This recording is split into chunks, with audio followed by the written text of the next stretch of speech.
নমস্কার।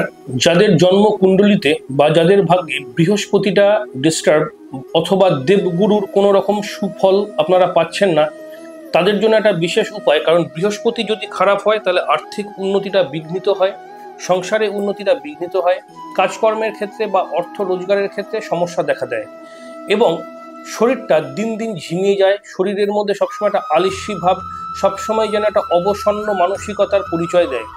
এই ধরনের সমস্যা যে ব্যক্তির বা যে ব্যক্তিদের রয়েছে তাদের জন্য একটা বিশেষ গুপ্তক্রিয়া বলছি। সেই গুপ্তক্রিয়াটা ঠিক এই রকম। কি কাজ করতে হবে? কাজটা ঠিক এইটাই করতে হবে। যে কোনো অশ্বত্থ গাছ, যে কোনো অশ্বত্থ গাছ, একটু বড় অশ্বত্থ গাছ বা প্রাচীন অশ্বত্থ গাছ হলে ভালো হয়। যে কোনো অশ্বত্থ গাছের গোড়ায় কোনো এক বৃহস্পতিবার দেখে কিছুটা হলুদ, কাঁচা হলুদ, কিছুটা কাঁচা হলুদ রেখে আসবেন এবং ধূপ এবং একটা প্রদীপ জ্বালিয়ে দিয়ে চলে আসবেন।